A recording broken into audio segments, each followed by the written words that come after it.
Hello, everybody, and welcome to OpenExO Live. It's really great to be with you. It's evening for me, as well as Sanjay, who is my guest this evening. And as you can see on the screen now, we have some amazing guests coming up in the next few weeks. So do remember to join us every Thursday. The time sometimes changes a little, but every Thursday we run these OpenExO live events. And as usual, before we get Sanjay up on stage here, I have a few words from some of our community members. And the first one comes from Craig, and he just says, I first met Sanjay when he was exploring OpenExO, and wow, he sure has immersed himself in exponential transformation and purposeful change, making a consistent impact in numerous initiatives. We then also have here from Eric, when it comes to Sanjay, 3 words that come up immediately are generosity, knowledgeable, and positivism. Sanjay makes a true and sincere effort to get to know you. He likes to understand your state of mind. When ending a call, you are loaded with positive energy. You will have learned a lot. And if he has the time, the call will even last longer than planned, driven by his passion to share his insights and knowledge. Paula just says, Sanjay is one of the most generous and inspirational people I've ever met. His mindset, the way he looks at the world, always brings me a different view, even more connected to the abundance that is out there. So I learned so much from him in every interaction, and his commitment is also remarkable. With him is not just about thinking and talking.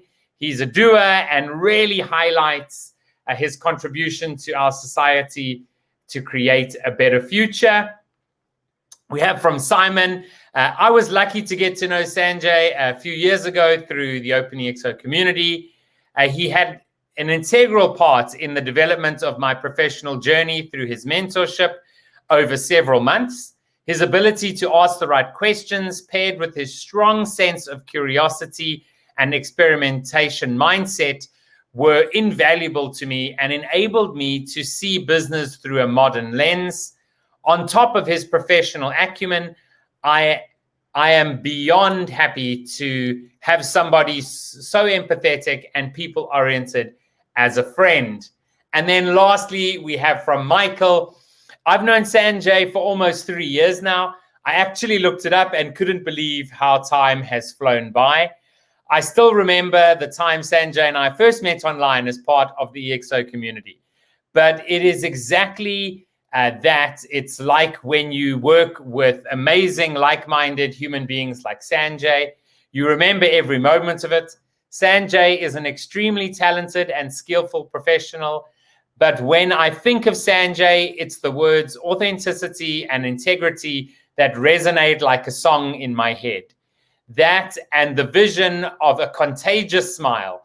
I even remember him on multiple occasions during a session highlighting the importance of smiling, reminding us that whilst the work and the learning is phenomenal, we also always got to remember to take time to smile, have fun, enjoy the process.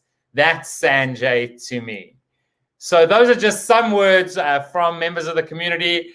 And I'll now invite Sanjay to the screen. Sanjay, how are you doing this evening? Hey, how's it? Sorry, I'm listening to all of that, and I just I can't smile enough. I'm blushing. Thank you. It's more than a pleasure. We always like to start with some words from the community, and when we speak to the person on the call, we always like to start with, tell us a little bit about your background leading up to you joining the OpenExO community. So, the best way for me to describe it is I'm a reforming engineer. I studied engineering, literally went into the field of engineering, and literally was the peak of my engineering career. And literally one day realized that my ladder's up against the wrong wall. I then moved into various management roles, specializing in different areas. And I've always had this curious mind. I just, there's what you know and what you see. And there's what you don't know and what you don't see. And I've always wanted to figure out, well, what don't I know and what am I not seeing? And long story short, I did a lot of work on LinkedIn. I'm quite active on LinkedIn. And the one day, Emily Sidney Smith reached out to me. It was a chance. I popped her LinkedIn message. She responded. And she says, I'm in South Africa, let's do coffee. I'm like, okay, who's this person? So I went and we were connected on LinkedIn, checked out the profile. I'm like, oh, okay. And long story short, we met for coffee. We were going to meet for 30 minutes. And in the process, landed up talking about exponential organizations. And that 30 minutes turned into 2 hours. Long story short, I met Salim at the same conversation. It was Africa Tech Week. And I mean, I was blown away. I felt like a child in a candy store. I don't know. That's probably the best way to describe it. I heard Salim and he was talking about all of these things that I always thought about. And I was like, okay, hold on. This man's doing it for real. He's right in front of me.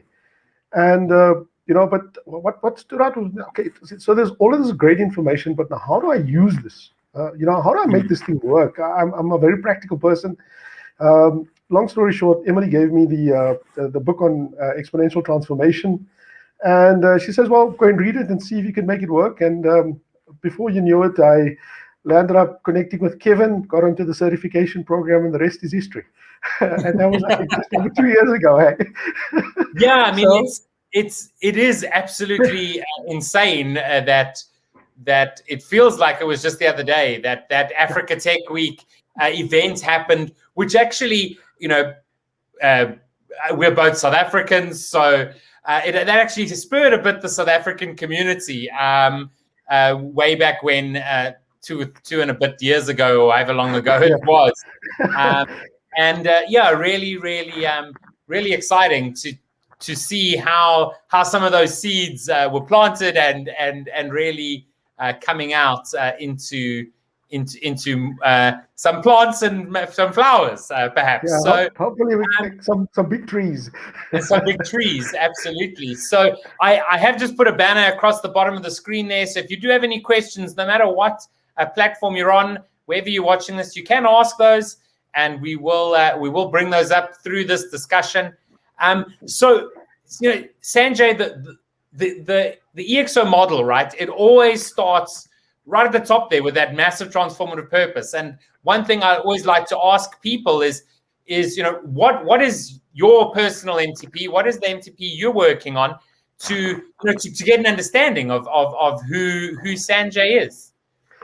So my MTP is literally 4 words: unlocking minds, unleashing humanity.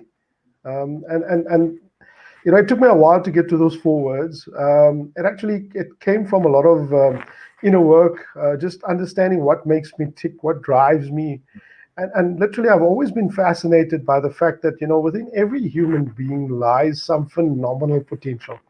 There's a genius in every one of us. The problem is that genius is locked away in a bottle. And for me, it took several engagements with various people to unlock that. And I thought, wow, I'd love to do that for others. I'd love to be that person that walks into that space, helps people connect with that inner genius, and just unlocks and unleashes them to the world. And that's literally become my MTP. I live it, I breathe it, I try and do it in every space in which I operate. I hope that answers the question, Kevin. No, that absolutely answers it. And it reminds me how close our MTPs are and how we actually need to really take that to tackle. And I'm going to go a bit off script here, but to tackle what I know we're also both passionate about, which is the amazing potential that sits on the African continent, right? Absolutely. And we seriously need to look at, so like, how can we use the EXO model to unlock that MTP? It's not only your MTP, I mean, mine's unlocking positive human potential. I truly believe that there's so much potential in people. And so how do we use the EXO model to drive that? So my answer to that is I don't know the right answer. But what I do know is I was always taught there's many ways of peeling the onion, skinning the onion, whichever you want to call it. There's different onions, different layers to it. And, so for me, that goes back to this mindset of, just everything's a hypothesis, everything's an experiment. So, if I'm thinking about how I'm applying it at the moment, if I think about the EXO attributes, there's 11 of them. Begins with MTP, staff on demand, community and crowd, algorithms, leveraged assets, and engagement. And I remember on a call, and I think Salim said it several times, he says one of the attributes that is the least leveraged and probably one of the most important is community and crowd. And that for me has probably been my significant area of focus since I joined the EXO movement, was understanding, learning, and connecting with the community and crowd element. So, for me, it's a case of going into the African community, understanding those communities, understanding what makes them tick, what drives them, what are some of the problems they face, what are the challenges they're facing. And then literally, engaging them and saying, guys, okay, now how do we essentially help you with those problems, utilizing the EXO model? And in not all cases can you use tick, but the 11 attributes can be used and customized for the environment. So that's something that's kept me really, really engaged since I joined the community. It's about how do I take this model and engage with the communities and find what works for them. So, what is the problem they want to solve? Okay, if that's what you want to solve, let's get clarity on that problem. And okay, now let's begin and let's put some hypotheses together, because, unlike the business world, you talk about a business plan and a strategy, etc. I mean, you put all of those things in, and there's loads of assumptions, and then you go and build the entire planet out based upon that. And I think we need to take a step back and say, guys, okay, so what is it that I want to learn, know, and understand? Okay, if I can prove it, if I can validate it, and I know this is the right thing, then let's build on it. So you're always building from one hypothesis to another. And I mean, there's lots of assumptions. And the only way you can build in that manner and make an impact is through experimentation. So literally, that's been the building block of a lot of what I do. I'm actually quite passionate about it. I hope that and that's my headspace at the moment, Kevin. I don't. No, yeah, I mean, absolutely. What you've just said is so important, right? Like hypothesis testing, experimentation, so important. For making that massive impact. It was probably about a year ago. I was chatting with a friend who is a lecturer, and was just saying, I'm 100% sure that sitting in Khayelitsha or Soweto or somewhere is like an aerospace engineer, and they don't even know it, right? So how do we let them know it? And her response was, well, do they even want to be an aerospace engineer? Yeah. You're assuming through your lens, and so perhaps they do, but like and so what you were saying, like actually going right down to that like grassroots and actually finding like the initial assumptions and then saying, wait a minute, let's test those and let's go from there. So important. Yeah, Kevin, just to build on to what you're saying, one of the things I've learned, and I continue to learn every single day, is put your own beliefs in check. Sit, listen, understand where the individual's coming from. And we talk about walking in somebody else's shoes, but literally that's what it boils down to, is what is their reality? And if you can understand their reality from their perspective and understand their needs and desires, then you can build from there. But going in there with a preconceived set of ideas that says, this is what I believe to be, and I mean, literally, you essentially taking your belief system and your understanding of the world and putting it on the table and saying, well, I think you need to adopt this, and that's why probably a lot of these initiatives fail. It's because you go in with your high and mighty ideas and you try and make it work, versus the person on the other hand says, I'm not interested in any of that. Yes. Now that actually talks a little bit into the next question I wanted to ask you, which is, I know you've recently, run a sprint within your organization you work for, and ultimately the one thing about the sprint is, being a coach and not coming in as a consultant with preconceived ideas, right? And actually allowing those to rise up from within. So how was that process? we all know the immune system, etc. But how was that process? And anything you can share. Obviously, things you can't probably.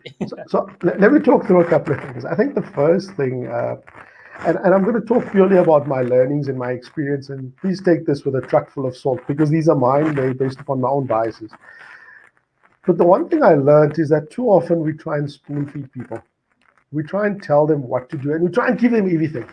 I've actually taken a step back, and I've learned, put it out there, give people a challenge, and meet them where they're at. Give them enough information to get going, but don't give them the entire picture. Let them go through a process of self-discovery and understanding. There's those 5 steps. I don't know what I don't know. I know what I don't know. And I know I don't know. At least I know. I internalize it. Then there's I know and I understand. And then there's I know and I apply. And literally, I've just utilized those 5 little steps for me as a way of just working or coaching the sprint. So just literally my goal is to go, well, you don't know you don't know. Okay, let me show you you don't know. Or let me expose you to what you don't know. And then let me give you a little bit of information about what you don't know. And if it's something that you really want to figure out more of, you'll actually meet me halfway. So that was one of my greatest learnings, is just, put it out there, give people an opportunity to get exposure to that. And those that want to will actually come in and learn and grasp it and take it. And I was very, very pleasantly surprised by the time we reached the end, the number of people that had actually surpassed my understanding of some of the topics that we were covering. They went and they researched, they understood it, and then they started applying it, which was phenomenal. So that was the one set of learnings. The second was a change in culture and mindset. Too often we have this mindset of, I've got to tell you everything, I've got to give you all the answers. And literally by the time we got towards week 7, 8, 9, 10, people were actually like, hold on, I have the answers. We have the answers. If we seek deep enough, if we experiment deeply enough, we ask enough people, we'll find the answers. And I mean, that for me is a phenomenal approach to it. The third thing was just a change in culture. From a culture of, everything's going to be done for you I can do this myself. Be a culture of always being on from an inquiry perspective. What don't I know? How can I learn that more about the world? How can I build on from there? Those are some of the greatest learnings. I also found that, sometimes in our organizations, we have people that they look at a group of people and they say, but I don't have any value to add to you. I don't have any value to add to this process. And I had one individual that literally felt that way. And I mean, they were literally wanting to quit midway through the process. Something happened in that team. I can't put my finger on it. At the end of the 10-week sprint, this person actually stood up and said, I'm so glad I stood the course. Because it helped her with her own confidence building, her own understanding. And it made this individual realize that, I've got value to add. It doesn't need me to be a specialist in this area, but I can add value. And I think for me, those are some of the biggest takeaways from this. Is just, it brings the creativity of your organization into a single point. It breaks the traditional corporate bounds of saying, I've got to have all of the answers up front. I've got to have all the information. But it's also confidence building, it's culture building, it's changing mindsets and literally moving. In my own view, I think, it's probably one of the best things that can happen to any organization, because we all talk about culture shift and literally preparing ourselves for the 4th Industrial Revolution. But you can talk about it until the cows come home. Unless you do something like this, this is when it becomes real and you can actually see it in implementation. Yeah, absolutely. Sanjay, I don't know, something is scratching on your mic right now. Oh, sorry. So I don't know if you can look that up. But yeah, that's a little bit better. There was a little bit of it, and then it just was getting worse there. So I see that on LinkedIn, Munai has just asked here, talking about hypothesis. He's like, this is a South African question. He's saying unemployment has gotten worse here. How do we address the matter with a focus on youth or young people? And I'm sure he means, how do we unlock minds? Yeah, absolutely. Great question, Munai. And yeah, Munai and I we've been chatting on and off about the same topic. I think my view on this is, I think we got to spend some time and go and engage with young people. And personally, I don't think it's an unemployment problem. I think it's a problem around how people believe they can sustain themselves. What's their mindset in terms of sustaining their livelihoods? Because employment is one way to sustain yourself. Entrepreneurship's another way. You could combine the two and be employed and do some gig work on the side. So there's a number of ways in which you can do it. But those are potential solutions. I want to go back and I want to go and engage with the youth in the country and just understand the youth. Okay, so where are you at? I think we're going to begin there. What is it that the youth are interested in? What drives them? I speak to a lot of youth and a lot of young people, and they always, what fascinates me is they're always telling me about these passions and these dreams that they have in mind and their views of the world. And I think that's where we got to start and say, guys, okay, you've got these amazing views, you've got these amazing passions and this impact you want to make. Okay, now how do we work together to help you make it? Yes. And then it's about, it's one thing having the dream and the design, the aspiration. The question then is, how do you take that and make it tangible? And that for me is where the EXO model, the sprints, and the education that we've got comes to the table, because it's not just about having the dream, but it's about having the tangibles on the table to take that dream and make it real. And it's a combination of, one, exposure to how others have done it and how you could potentially do it. Two, working and being mentored and coached by somebody on how to apply those models, and always having a caring hand with you. I've always been taught throughout my career is that, you can either walk a path by yourself, or you could walk a path and have somebody that's walked the path before you guide you. And I'm quite a strong believer in mentorship and coaching, and I think that's probably the best way in which we can answer that, Bhana. There's no one answer. The answer has got to begin with the young people that in whose lives we need to plow into and uplift and help them sustain themselves. Let's begin with them. Understand their needs, their passion, their drive, and their aspirations. And then let's find ways to help them help themselves. Yeah. Let's not create a dependent society. No, absolutely. And Sanjay, I actually think we have to have a discussion about that, because it's actually something I've been thinking about for a long time. We need to be asking questions as opposed to telling solutions. We need to be finding out what the solutions need to be, experimenting. So we will take that offline. And I know that a few weeks ago we had Lucy on OpenExO Live, and I know in the EXO Prize, one of her initiatives was around a potential like apprenticeship type program or something. Yeah. We agreed it needs to start with questions. What is it that people are interested in? And so you spoke about mentoring. Obviously, I know you mentor some startups as well. So what are some of the exciting things that you're seeing out there? So I'll caption it this way. I think the first thing I'm seeing is a huge amount of interest in just engaging and understanding problems from a market, customer, and a environmental perspective. I'm finding that a lot of people have great ideas and great things that they want to drive, but unless they go into and understand the market space, and I find the more I encourage and work with these organizations and these startups and these people and saying, guys, let's go out and let's design thinking. Let's go in there. Let's understand them. Let's empathize with them. That automatically starts triggering a process all of its own. So that's the one thing I'm finding. The second thing I'm finding is that the faster you're able to iterate, the faster they're able to essentially find some traction in the form of, here's a problem that I found. I've always, this is a mantra I learned from Diego and Jaroslav through my training many months ago, was just, what is the problem? What is the size and the scale of the problem?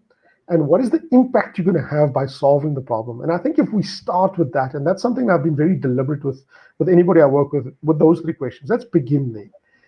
And that then creates the natural inertia and momentum to build on from there. Thereafter, it's a case of saying, okay, now that I've got that, now how do I take this and turn this into something tangible and usable? And that's where the iteration and experimentation comes in. I'm seeing a huge amount of collaboration potential. People always talk about funding problems, but the one thing I've realized is that there is no funding problem. What there is a problem of is people that have come up with solutions that have got enough gravitas, enough of a business case, because if you create that, the funds will come to you. You don't have to chase funding, but get that right first. So, those are some of the things in Africa. Some of the things I'm really seeing in Southern Africa right now, massive movement in the youth to self-empower, to self-sustain. And I think if we can tap into that, bring technology to the table, we've got a potential winning formula here. Absolutely. And tell me one thing that really excites you about the future. I'm just going to say Africa. It's got the youngest population on the planet. We've got 1/3 of the global resources on this continent. We've got mass unemployment. We've got whatever the world says is wrong with this continent, I believe is the reasons why we need to get it right. Because all the ingredients are there. Yeah. Unemployment. Yeah, absolutely. That's a burning platform. Yeah. Young population. That's a burning platform. 1/3 of the world's resources. That's a burning. You got it. Now, how do we take this and put it together and literally unleash this continent on the planet? If I take a stab at it, I say the next 5-10 years, if we get our act together in Africa, I don't see why Africa cannot be the leading continent. What is that movie? I forget it now again. It was I forget it. Superheroes, but sorry, Wakanda. Yeah. Yes. Why would Africa not Black be Panther. Wakanda that we saw? Yes, exactly. Why can't we? It baffles me. Everything is here. Everything. Absolutely. So Sanjay, it's been a pleasure chatting to you. I know we will chat again. Maybe not live with so many people watching, but it's been wonderful chatting to you. Thank you so much for joining us. Anything you want to just share with those who are watching as we say goodbye tonight? Maybe a few points. Don't stop dreaming. Make sure you follow up your dream with some form of action. And if it's going to be action, make sure it's exponential. Thank you. Absolutely. And smile. Absolutely. Sanjay, thank you so much. Have a fantastic evening, and we'll see you again soon. Take care. Cheers. Bye-bye.